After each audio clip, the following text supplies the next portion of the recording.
Very good morning to everyone, respected colleagues and dignitaries. Today talk is on about the question number 10, that is investigations for incidental gallbladder cancer. I would like to invite the chairperson, Dr. Karan Peepre, who is the head of the department, Professor Nuclear Medicine. Dr. Swati Purohit Joshi, who is Associate Professor in the Department of Radiodiagnosis at mgmch. And Dr. Vinay Mahala, who is Associate Professor, Department of Surgical Gastroenterology and Liver Transplant at mgmch.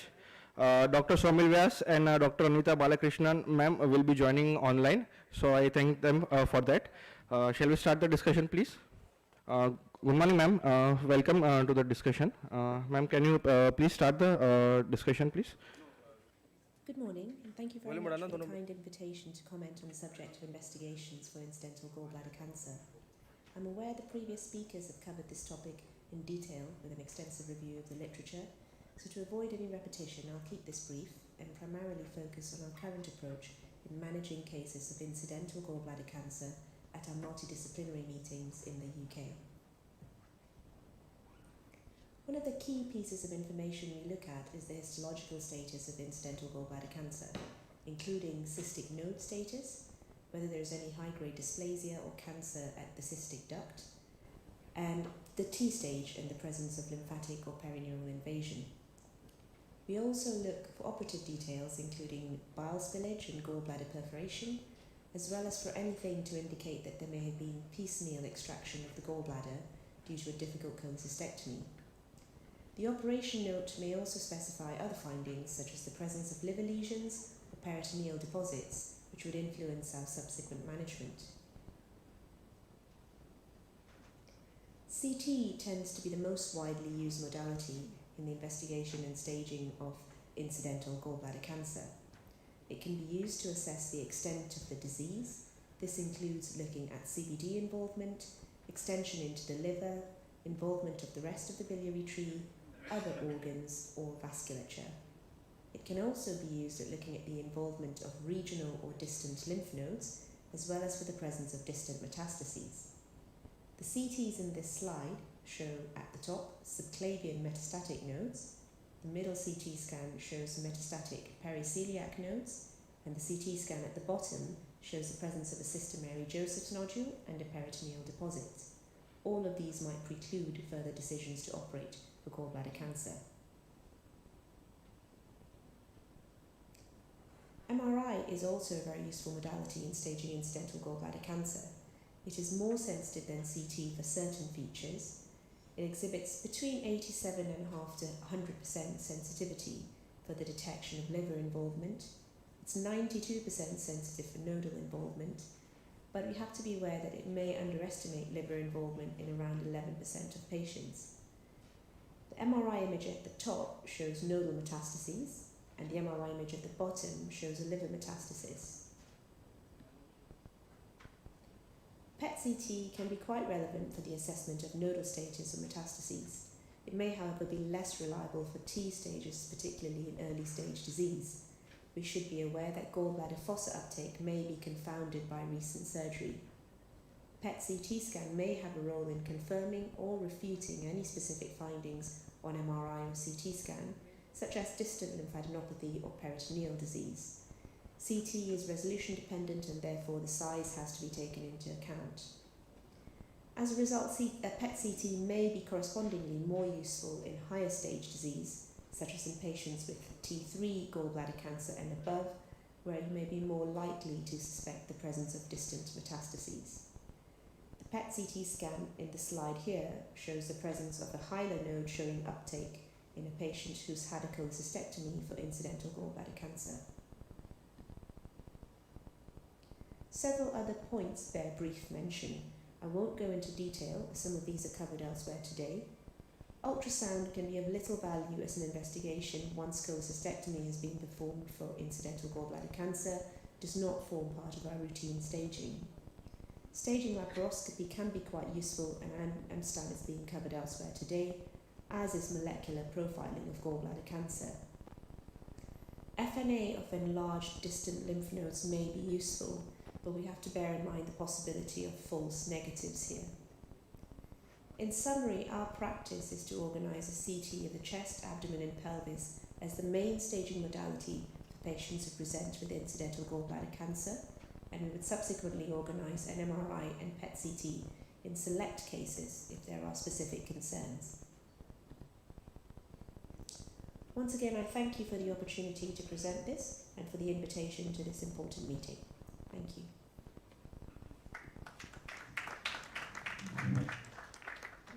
Anita, I would like to thank you personally for joining in online, even if it is 4 a.m. in UK. Thank you very much.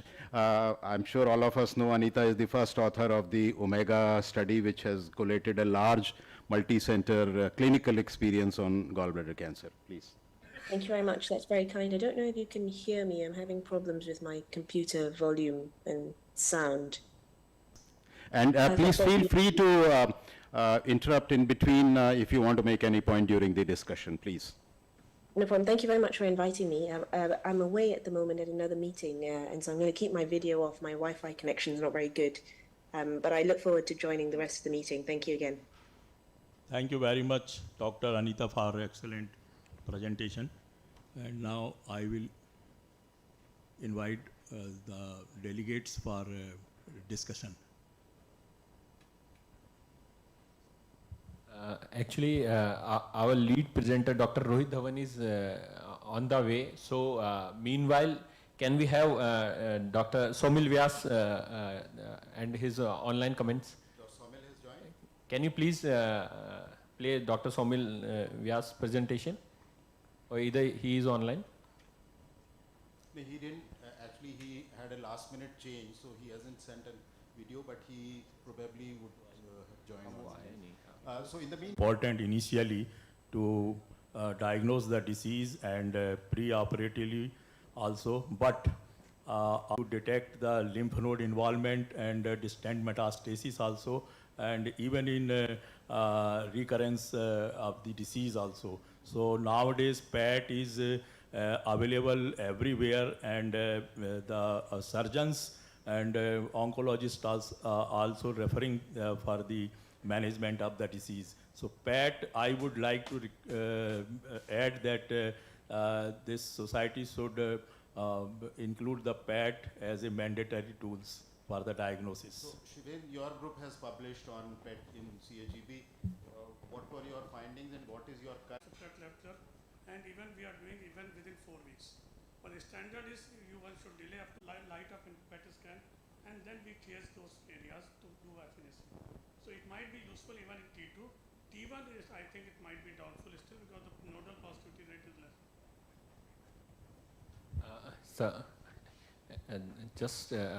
I just wanted to ask you.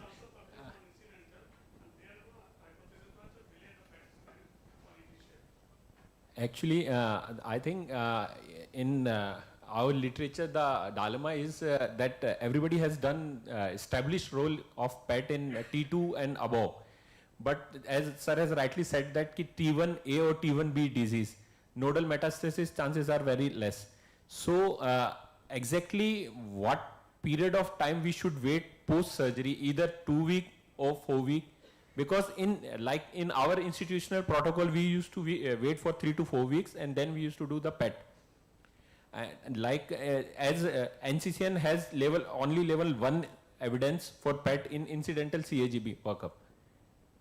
So what is your expert opinion, as you have already recruited your patients for incidental CAGB and your trial is going on? For trial, we are recruiting whether it comes in first week or 2 weeks, we are recruiting. But the standard recommendation for all inflammation is around 4 to 6 weeks one should wait for local inflammatory false positivity to decrease. So for this prospective evaluation, when are you doing the PET scan? What time? Whenever the patient comes to our hospital for all workups, we do a PET scan. Whether either within 7 days. After 5 days, you will do a PET immediately. If the previous imaging is not there, so we doing a CT scan plus PET scan also we are doing for study purpose. Then sir, if you will do the PET within 7 days. Yeah, I think Shraddha can So give the her. ballpark figure is usually 4 to 6 weeks, and also the main reason is the index, the mean time after which the patient presents to us is also 2 to 3 weeks. So usually 2 to 3 weeks have already elapsed since the index surgery. It doesn't harm waiting another couple of weeks to get a baseline staging investigation done. And in our study, which evaluated the role specifically of PET scan in incidental gallbladder cancer, says that around a third of patients get upstage, which is a significant number. 1 in 3 patients, if they are getting upstage, you're obviously changing management. So it's definitely a worthwhile tool. The only 2 caveats is the timing. So, I mean, it's more or less agreed that 4 to 6 weeks to wait for the inflammation to settle. The second thing is the false positivity rate, especially for mediastinal lymph node, given the prevalence of COX in our country. But we've not found very high false positive rate in our study for picking up mediastinal nodes.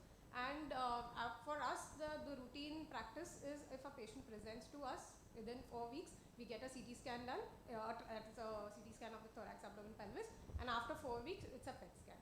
If within 7 days, It's usually a CT scan. because in routine practice, if a patient comes to us or everywhere in India within 7 to 10 days, immediately people will use to prescribe PET. You should do PET. So, I'll request the chair to ask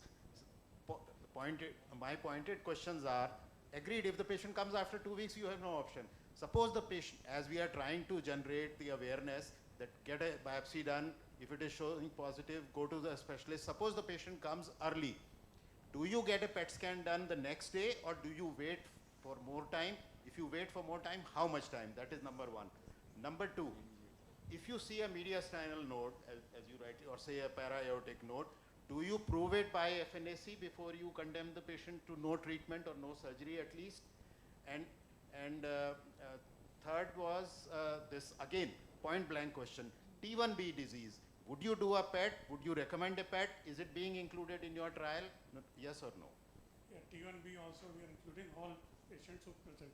And the issue is, we have a difference of referral pattern in the government hospitals, in the private sector. Suppose the patient comes on 5th day, what will you do? We are doing as a PET scan because the issue is even the false positivity rate in our study which was published, that though that was non-incidental, false positivity rate was only 7%. And we have pushed all patients, if they were found even a lung nodule, we have proven with endoscopic ultrasound guided or CT guided FNAC was done. And false positivity rate was around 7%, false negativity rate was around 10-11%. Extend the question. So you do a PET and you find that there is a lymph node positive in say periportal or retrocaudal. Then what is the next step in your management? If we have found initially post-cholecystectomy or nodal disease, our policy is to go for neoadjuvant chemotherapy and then take up for after 3 months, 3 cycles of chemotherapy. That is our policy. If we find on evaluation whether it's a nodal, whether it is regional or non, we take up after neoadjuvant chemotherapy after. So any disease. It could be inflammatory, but most of the time these are usually positive. Whenever we have tried to push, most of the time they are usually positive. So any disease seen on PET CT, your approach is to do a neoadjuvant therapy. If only GB fossa lesion is there, then we have gone ahead with, but if we found a nodal disease, and GB fossa is only most of the time inflammatory many times, but if we find any disease on the lymph nodes, then we have given neoadjuvant. What TMH has proposed, if any disease they have found, they have gone for neoadjuvant chemotherapy. So that's as a part of a ongoing trial where we have said that if you have residual disease or which a nodal positivity which is picked up on PET, these patients are recruited on a neoadjuvant trial. So that's part of a trial protocol. But as Sir rightly said, if we have conclusive evidence, and our radiologists have also defined criteria for the nodes to be positive. The SUV max level, the characteristic of the lymph node, which suggests that it could be metastatic. So if all these criteria are fulfilled, then patients are subjected to neoadjuvant. So let's flip the question. If there is no uptake on PET CT, do you operate or you don't operate? Operate.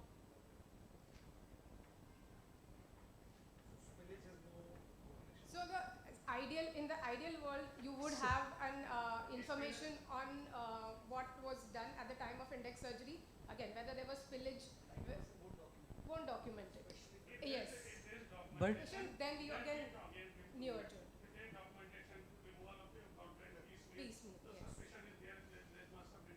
But Shraddha, your paper said that when there is no PET uptake in PT1B or PT2, no surgery. So, Not T, only T1B. but, I mean, I'll quote that paper, I have that. But it says that there is N-PET, L-PET.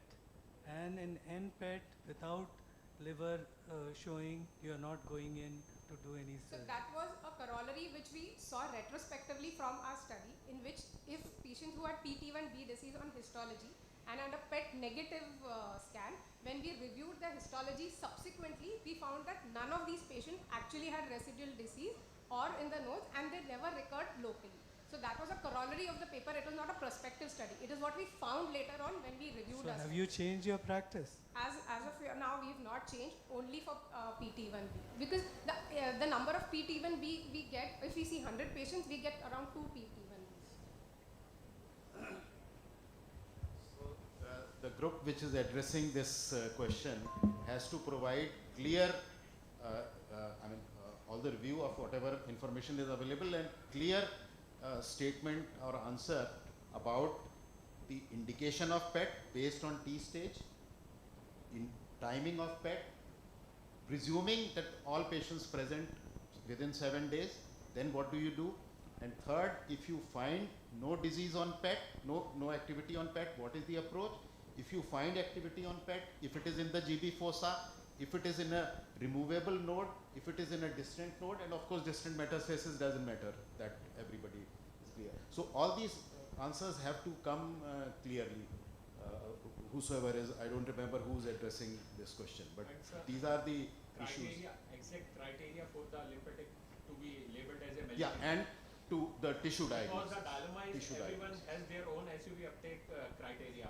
Some used to say 5, some used to say Yeah. more than 6, more than 7. So we need a proper cutoff value. Actually, we have jumped on to PET, but I would step back and ask Swati that a patient comes to us with a diagnosis of incidental gallbladder cancer. Yes, sir. Should we go for a conventional cross-sectional imaging? If yes, CT or MRI? Or should we straight away go for a PET CT? Good morning, everyone. Sir, I believe that the first imaging which we should go for is definitely CT scan, because we have lots and lots information we get from CT scan. But yes, when it comes to the early T staging, definitely MRI is better. Again, it actually depends on what kind of information we want. Starting with this, of course, the baseline imaging is USG. And very commonly, when we are talking about incidentally detected GB carcinomas, in our practice, we find incidentally a lot of polyps in the GB. So that also, sometimes if it is more than 10 mm, we tend to ask for further investigations. However, it is proven that only about 0.4% cases in polyps greater than 10 mm, there are chances of malignancy. So definitely the next line of investigation, because of its easy availability and all, is CT scan. But if further for T staging, and if we require more details about the biliary anatomy and all, then definitely we can go for an MRI with contrast for the arterial phase. And of course, the biliary anatomy is definitely better seen in MRCPs. So basically, CT and MRI are complementary to each other.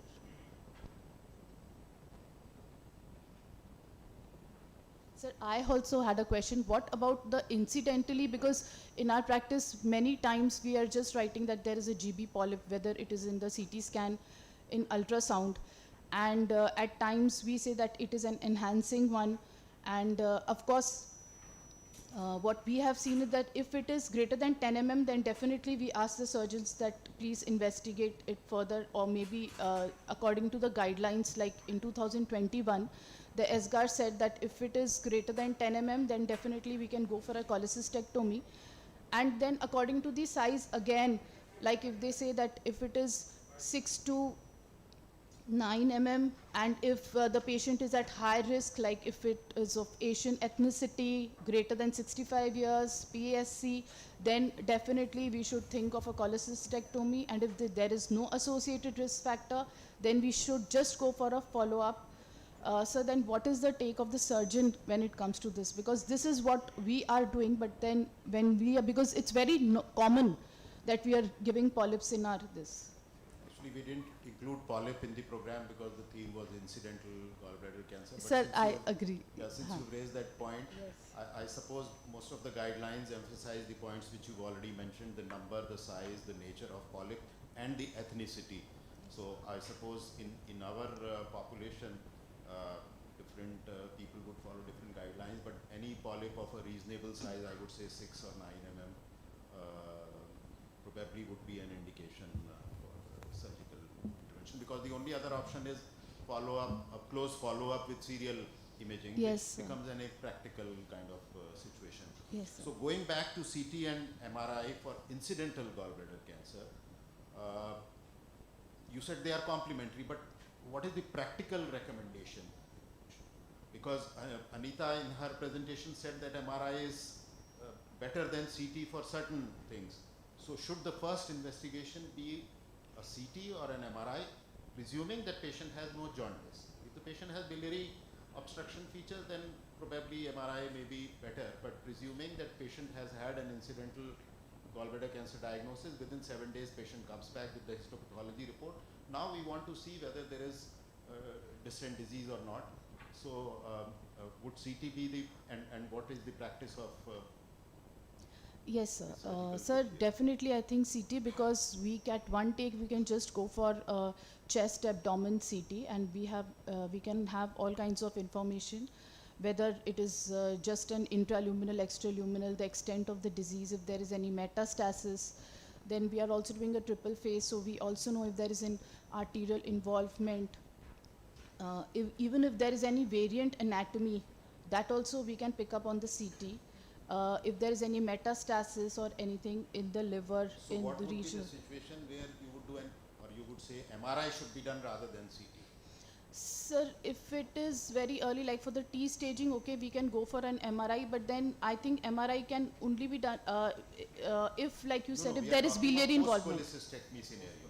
Okay, post-cholecystectomy. Yes, Shali. Sir, I feel that we will waste a lot of time if we keep on beating around the bush. There's some very specific points I would like to mention, because the previous two, Dr. Shivain and Dr. Shraddha, I'm a bit confused now that they are doing PET on day 7, while it's well known that you can have high false positivity rates after initial surgery because of the inflammatory changes. So I have my serious doubts that whether PET should come into the recommendation that whatever time the patient presents you, whether 5th day, 10th day, 12th day, you straight away go for PET CT. We need to talk about that. We need to sit down, because if you are putting it into a recommendation, then many people will follow it. So I think as per the existing literature, PET should come only once there's a reasonable surety that the inflammation has subsided, which usually is around 6 weeks, although it may take longer. And my second point with regards, and I totally agree with the first speaker, that MR for local staging. So we have to have our fixed endpoints. What are we looking at? We can do everything, but we have to have a guideline that, okay, for local recurrence or local disease, MR is definitely better, not simply better because it has so many modalities to differentiate between malignancy, although it's not 100%, but it can differentiate between inflammation and residual disease much better than a CT, especially when a patient is presenting within the first 4 weeks.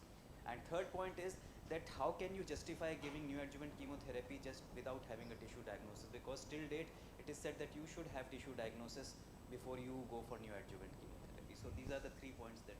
Shivain. Yeah, because lymph node, yes, in his study there was only 7% positivity rate, but that was a non-operated patient. It was a primary gallbladder cancer that they studied upon. I believe that once you are finding a lymph node, maybe in the like a periportal lymph node, and it's lighting up on a PET. So how justified would it be to go for neoadjuvant therapy just because it's lighting up? It may be an inflammatory node, it's a post-operative setting. So let's take questions one by one. CT versus MRI. Swati's opinion is for CT. Yes. She agreed that So for disease, it's always MRI. so it's MRI. No, but how do we know that whether we are, see, you are looking for disease anywhere. So I would say that you combine the two things, that is an MRI and a Yes, definitely. So that's what I'm trying to say. Both are complementary, but yes. So in a and simplified, part is covered in the in a more simplified way, what exactly is our aim? if a patient comes to us in our OPD with a T1A or T1B disease, so what exactly is the ideal investigation we are going to advise the patient, MR or CT? So I think Dr. Shalin sir and ma'am has already pointed out their points that MRI is better in the assessment of local involvement as well as nodal involvement as well as differentiation between the post-op inflammation as per the residual disease. Exactly what you are saying there. So ma'am, being as a radiologist, what is your opinion? MRI is better in all these three aspects above CT or not? Yes. Because we have to, because sir has conducted this thing, because we have to give him a take-home message.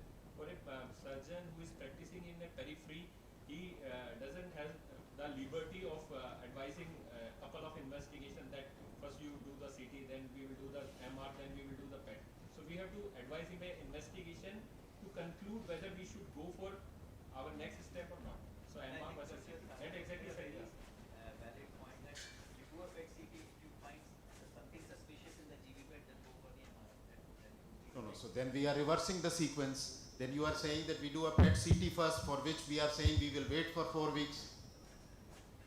So those who do an early, where is Shiven? He is saying PET as soon as the patient comes. Why he wants Yeah, PET? that is my point. I couldn't ask him to make this clear. But any one of us is doing a PET as soon as the patient comes? On the first time when they are presenting, because the primary staging has not been done. Now the patient has a metastasis in the medial stand-up. Your That primary patient is will now. help you in deciding that. If it's a T1, T1B, then it is not. Then it is unlikely. If it is T2 and beyond, then it is. Because I know that some clinicians are of the opinion that if you do a PET CT and it shows distant disease, then there is no need to do any other investigation. So it saves the cost. But then at the same time, most of us are saying that PET CT you would like to wait for 4 weeks. So which means that 4 weeks you are doing nothing. Actually, sir, then T1, A, T1B, we are not giving a PET scan done. T2 and beyond. So what are you doing? T1B patient comes to you, he has come to your opinion. What would you say? You would say, I will do nothing? We'll wait. That's what? Doing nothing. Waiting means doing nothing.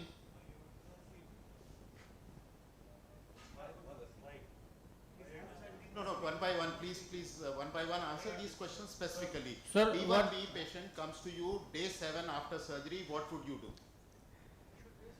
Sir, in cases of T1B, if there is no bile spill recorded, no stone spill recorded, and our pathologist confirm that it is T1B, we do the CT chest and abdomen. We go ahead with, if there is no detectable disease, we go ahead with the extended cholecystectomy.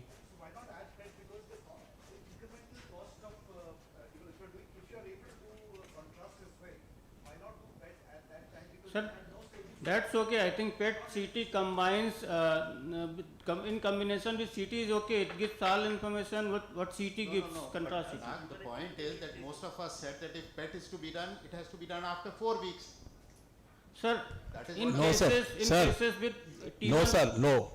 Just after completion of surgery, immediately recommended that for the PET CT to characterize the disease and involvement of the How do you nodes. differentiate between post-surgical inflammatory changes and tumor on PET scan? Suppose we do PET scan 7 days after cholecystectomy. Even if there is no malignancy, normal cholecystectomy, you do a PET scan, you will see some activity, avidity there. So how would you differentiate?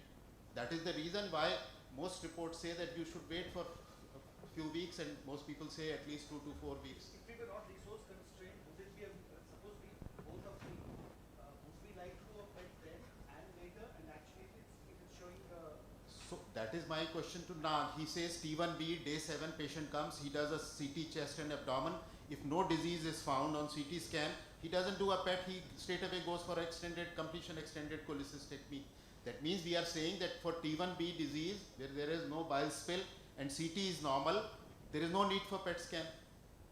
Do we agree with that? so that's what we follow. And Sivan, the specific question to your group is, why early PET scan? Why not wait?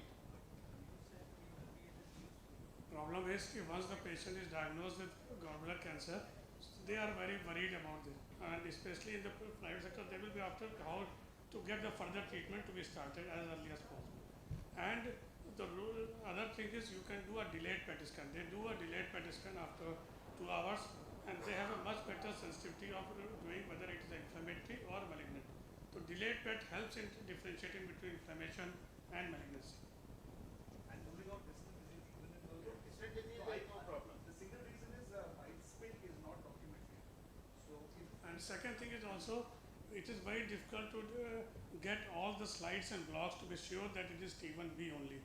In most of the places, only one slide is available. So we are not sure what pathologists have said, whether it was actually T2 or reported T1B. You can't be sure that it is a T1B unless you get all the tissues possible.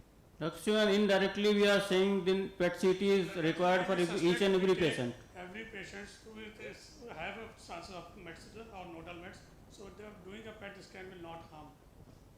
because we don't have the background, timing is most important. Yes sir, then indirectly we are saying PET CT should be done in all cases beyond T1A. Yes.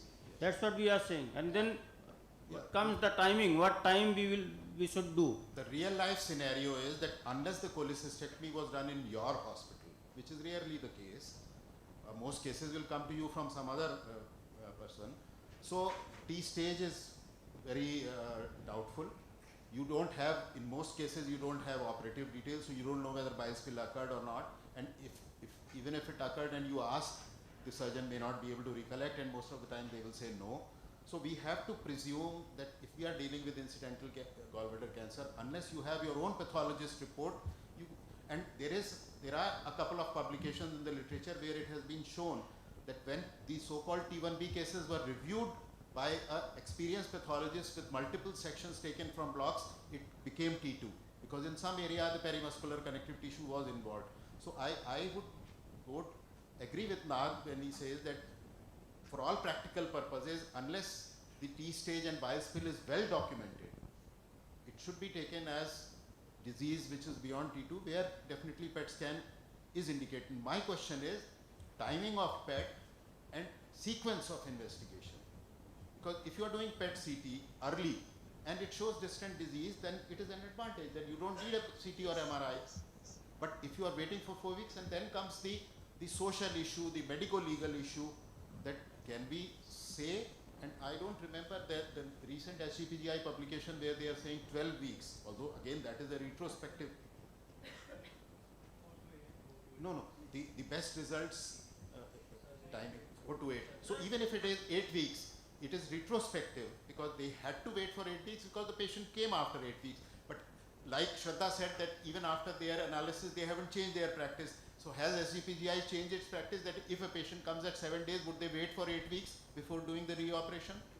These are the questions which you need to... Sir, most of the cases where we are waiting for the this thing to get operated or re-evaluate, most of these patients go for the neoadjuvant chemotherapy, and they usually get PET CT at the other center where they go. So it is pre-operatory evaluation for that. So let me again, so let's start one by one. If T1B or T2 you will operate, what is the purpose of surgery there? Purpose of surgery is mainly of restaging to be sure that it is only... So I mean that's the answer we are looking at. So it is restaging to see nodal disease, and then that gives you an idea whether patient needs adjuvant therapy. If you can get a better method of staging that disease, then resurgery may be very selective. Yeah, So that means that's what you are trying to do, Yeah. the PET CT. Now what Puneet and Shaleen are saying is that early PET CT may have inflammatory. So would you add histological documentation of PET positive to... If any finding which is going to change our management plan, that has to be proven by biopsy. If you find any disease, a PET is light up in the mediastinal lymph nodes or neck nodes or a left paralytic nodes, we always document and prove it. Correct. If anything which is not going to change our treatment plan, then we don't do FNC. Like if we are planning that the periportal node is there that is light up, then we plan for NSCT and then take off for surgery. We don't prove that node. That is the only thing that we are doing. So within Anything which will change the treatment plan, because we are changing from curative intent to palliative intent, then we always definitely prove it. So within 7 days, lightening up of periportal node and without tissue diagnosis, directly go for chemotherapy. As you are saying in your study, this is your protocol. This is the protocol that we have been following most of the time, because periportal nodes are there, are residual diseases there. If you presume that it is positive, then it is a good, not a good case to operate, because it's an aggressive tumor, more likely to fail. So that is why it is better to give neoadjuvant chemotherapy, and there is no harm in giving 3 cycles of chemotherapy and then doing a surgery. My only point was, and from this discussion, what I gather is I think it would be, like Dr. Kapoor just said, that can you sit and how you deal with the family, that okay, we'll wait for 4 weeks if he's presenting on 7th day. So it would be a good idea that you do a PET CT initially, and if you find something light up in the GB bed, then confirm it with an MRI. And you if you are planning neoadjuvant, at least see if the periportal node is lighting up after 2 weeks of surgery. You cannot just say that it is metastatic and we'll give just chemotherapy because it is harmless. You should have some proof to say that okay, these nodes are metastatic, and US guided FNA is such an easy thing these days. So at least prove it. US guided FNAC costs much more than even See, a now scan. we are talking purely cost comes later. We always try to hide things behind cost. Yeah. Put aside the cost. Talk of science at this point. It is totally agreeable, but we do post-operative lot of GB fossa areas there. So where are we going to prove every GB fossa to prove it? That because most of the time you will find a fluid collection in the GB fossa area, Yes. which will light up. Yes. So whether you are going to prove. So what time will you do the PET? My question, I put back the question to you. We do all whenever. No, patient- timing. We are for totally study. We are doing all patients whenever they come. For if they come within 1 week. So what then should we also. put in the guideline that PET? Agreed, PET should be done. It's agreed that 1B, But 2, we always 3 you do a PET. But timing is important. What time? timing is very difficult, because many times patient will come at around 7 days or 10 days. Most of the time they come around 7 to 10 days. Yeah, maybe 2 They will weeks. get the biopsy that what we see around 7 to 10 days. Yes, agreed. Most of the patients which are operated in the urban centers, they will come. If they only in the patient with rural background, they come at around Agreed. 2-3 weeks. 2 weeks within 1 month. Okay, put it that way. We are getting So patient within the 1 that is why our intention was, because we are not doing PET scan for all incidental. For this time we are doing just to rule out whether it is useful or not. So we have still not analyzed. We don't know whether it is. Yeah.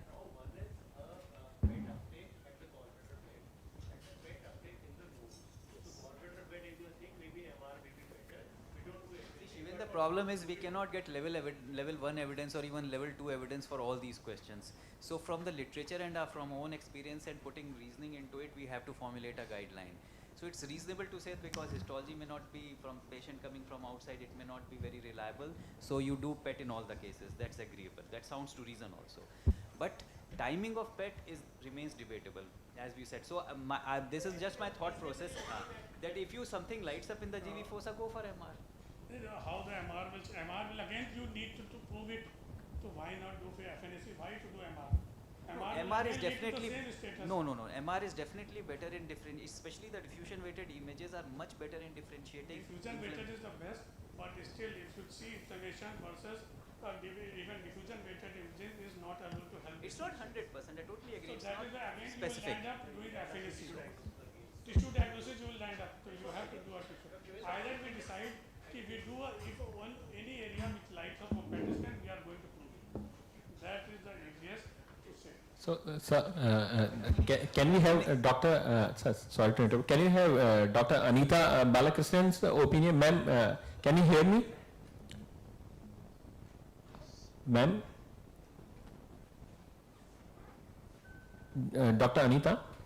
Can you hear me? Yeah, ma'am, you are audible, ma'am. So, ma'am, what's your opinion regarding, we are discussing about the role of PET or the timing, ideal timing of PET to do in post-op. So, what's your opinion, ma'am? Yes, sorry, I have been trying to comment, but I think you may not have heard me, so I put some comments in the meeting chat. But our radiologist would not recommend a PET within a few weeks of surgery. We see this particularly when we deal with colorectal liver metastases, and so we see it a lot where we see post-operative changes of inflammation, etc., that it will really make a big difference in terms of the interpretation.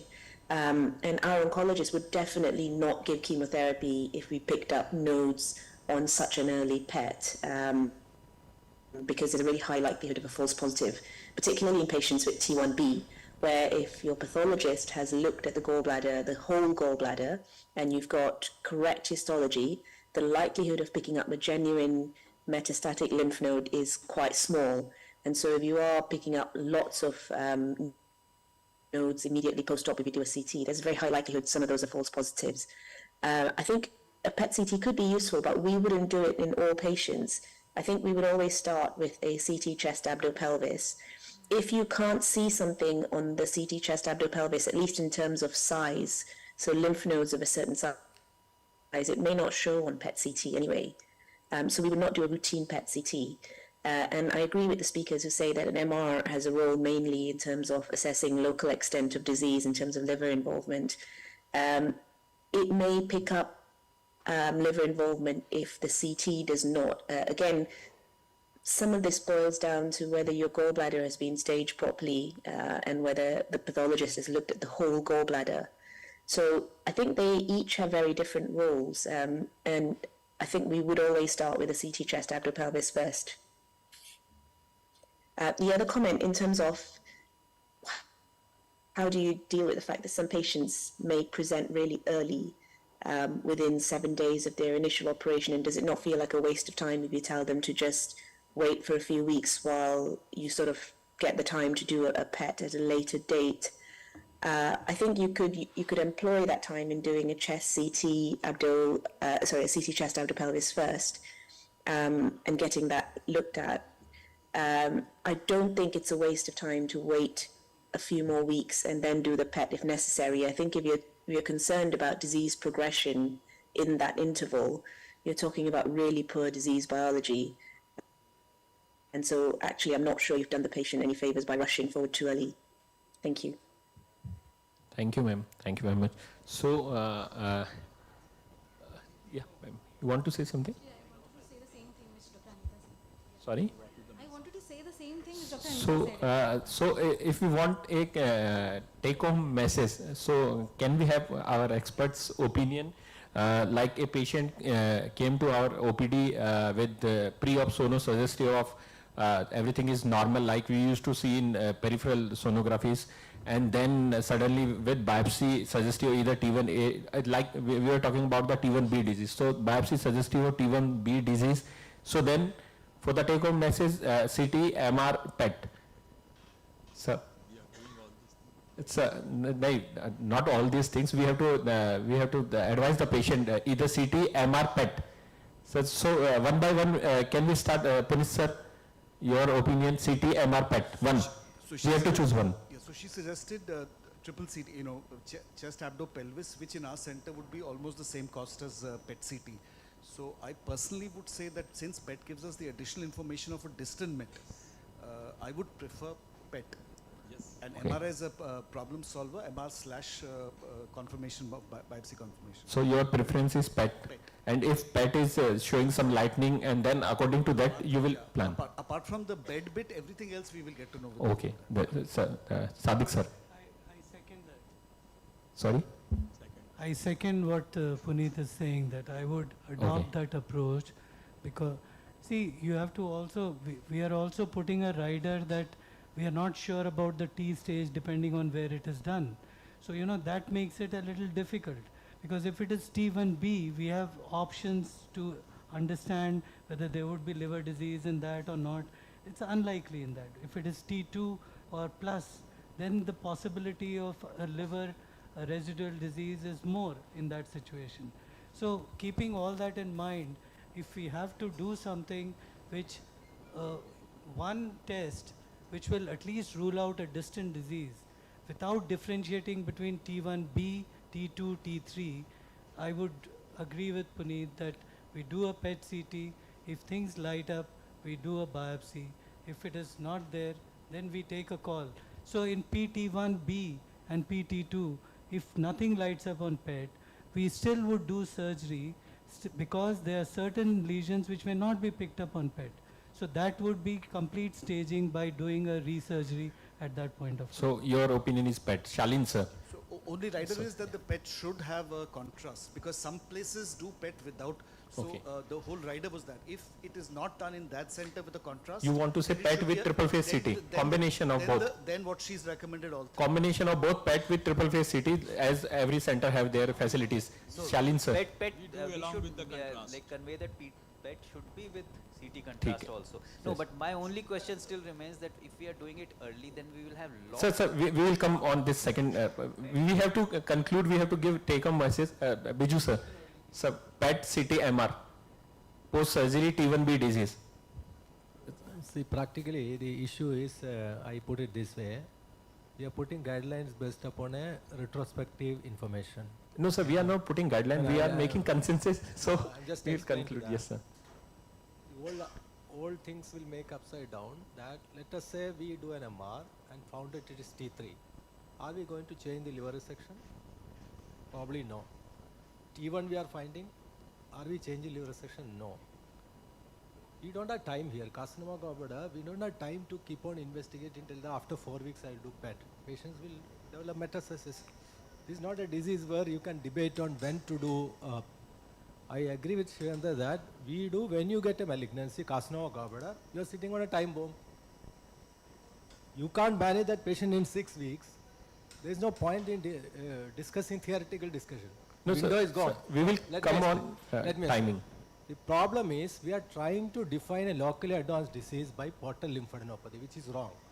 This is not locally advanced disease. Scientifically, where is the locally advanced disease if a regional disease? Fair enough. Correct? The regional disease and locally advanced disease are totally different. I think so. Even the Tata Institute, you see the publication, they try to define locally advanced disease by regional nodes. There is something called regional metastatic disease in carcinoma gallbladder. Okay, nodal disease comes to the stage 4. So what I'm trying to tell you, very simple thing. We don't have time, over-investigate. We have FAPIVET and all that. Please do it, but please don't try to make a guideline based upon A, B and C, because it doesn't change whatever is in the field. You do 4B5. T1A you do the same. T1B you do the same. T2 you do the same. What are you trying to do by doing an MR and telling them that, okay, it has infiltrated liver beyond the 1 millimeter. Are you going to do right extended pectoral? No, we are not going to do that. So there should be a change in the ground level when you suggest MR. No, I don't think, I don't do MR in CAGB at all. Okay, you get a good CT, you get a PET at whatever stage patient comes. Patient comes today, you get a PET, whatever investigation you have to manage it right now. We can't tell that I will expect so you find an inflammation report. Are you going to change the lymphadenectomy? Are you going to change the lymphadenectomy? No, you keep on investigating EUS and all another 2 weeks to prove that the patient has to go for neoadjuvant therapy. That 2 weeks is enough to upstage that patient. Here we are talking about a totally different disease where a series of investigation by delaying 2 weeks, it actually upstages. That is the molecular biology of carcinoma. That's what I feel. Viju, 2 questions on that. If in 2 weeks it gets upstaged, is it the nature of the disease or you are going to change that course by doing the surgery?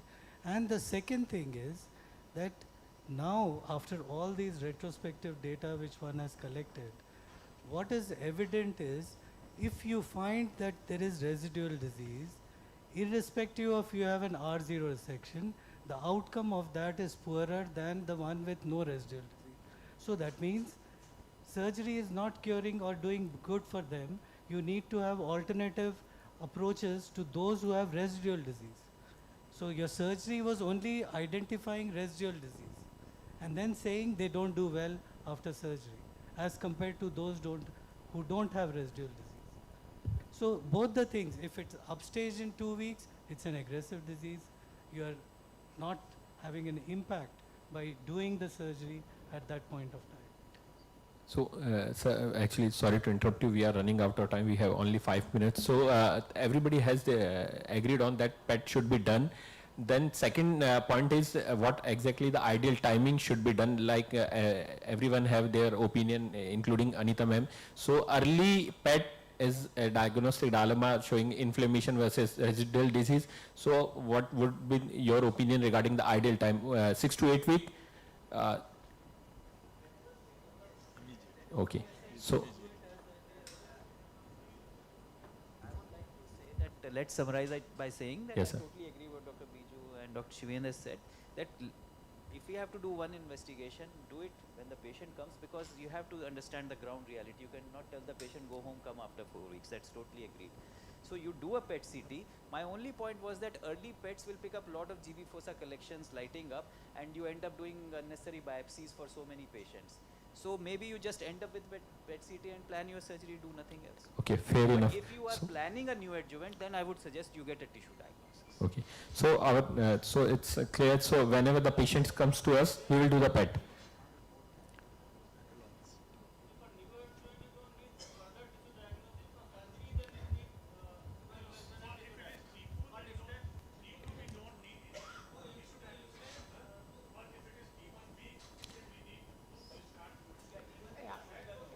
So to summarize, so sorry sir, sorry to interrupt you sir, to summarize, T1B and above, the PET CT, whenever the patients come to us, immediate post-op with a good triple phase contrast, and according to that, then we have to plan our patients. Yes sir, So thank you for, sir. in PET, we need to have criteria which are conclusively of either Definitely, a we residual have- disease or a node. If there is any doubt or it's equivocal, I suggest that we advocate for a tissue diagnosis before subjecting to new adjuvant. Not for Dr. Shraddha, the group who is working, the group working on this topic, they will definitely conclude this one, the diagnostic criteria for the malignant versus benign nodal disease on PET uptake. So last conclude by My Dr. Kapoor. question is, patient comes on day 7, we do a PET CT, it doesn't show any disease. Now, do we operate the next day, or do we tell the patient that there is evidence, although retrospective, to say that surgery done after 4 weeks or 8 weeks is better, you wait, I will operate upon you after 4 weeks. If We'll discuss that. Okay, so because if we are waiting, then do we repeat a PET before surgery again? Yes. Ideally, yes. So, so can we close this session? So that's I it. think we have to conclude that Yeah. whenever the patient comes to you, you have to get a PET scan, and this is just a baseline PET scan if the patient has to be followed up. If the patient needs a surgery now, that we'll discuss subsequently. Yeah, but this is a definitely. baseline PET scan. We have other sessions for the reoperation timing and everything. Subsequent sessions we have. So PET immediately when the patients comes to us, and according to PET we will decide our further treatment. Thank you very much, experts, for your opinion. Thank you very much, sir. Thank you very much. And Anita, thank you very much for joining very early in the morning. And we hope to see you physically here in Jaipur in the next Jaipur Surgical Festival. Thank you very much. Yes, sounds like an amazing meeting. I'm very sorry I couldn't attend. Thank you for having me. Thank you. Thank you, chairpersons and dignitaries.